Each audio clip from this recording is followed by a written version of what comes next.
আসসালামু আলাইকুম everyone, welcome back to my channel. আজকে আমি প্রথম শ্রেণীর 52 পৃষ্ঠার কিছু অঙ্ক করে দেখাবো। আশা করি তোমরা সহজেই বুঝতে পারবে।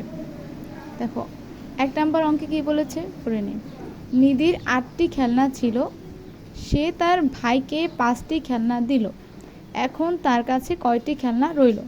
তাহলে এটা কিভাবে সাজাবে? প্রথমে লিখবে যে নিধির খেলনা ছিল 8টি।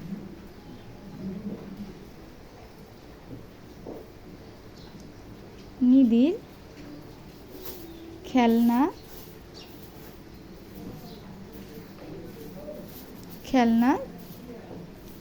ছিল, সংখ্যাটাকে একটু দূরে সরাই লিখবে 8টি। এখন পরে বলেছে কি, সে তার ভাইকে 5টি খেলনা দিল। তার ভাইকে খেলনা দিল কয়টি? 5টি। দেখো, এখন যোগ হবে নাকি বিয়োগ হবে?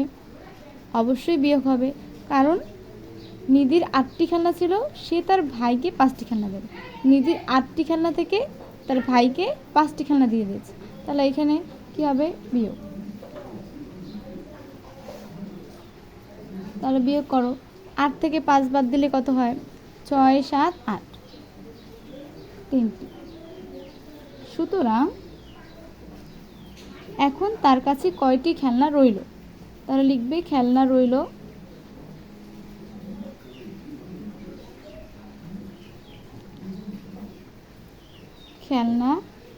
রইল কয়টি? 3টি। উত্তর 3টি। দেখো, 2 নম্বর অঙ্কে কি বলেছে?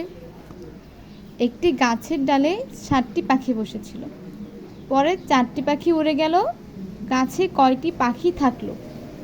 প্রথমে আবারও বলি কি বলেছে। প্রথমে একটি গাছের ডালে 7টি পাখি বসেছিল, তাহলে এটা কিভাবে সাজাবে? দেখবে পাখি বসেছিল,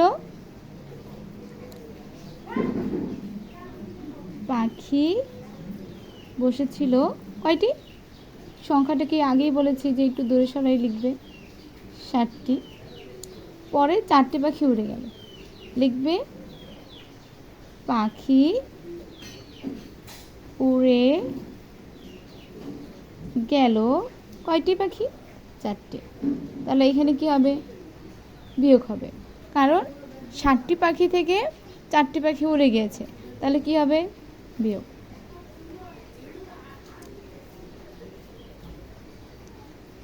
দেখো, তাহলে এইটা বিয়োগ করো, 5, 6, 7, তাহলে এখানে কি হবে?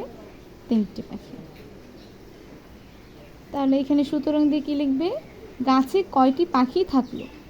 সুতরাং পাখি থাকলো কয়টি? 3টি। উত্তর 3টি। আশা করি সবাই বুঝতে পেরেছো।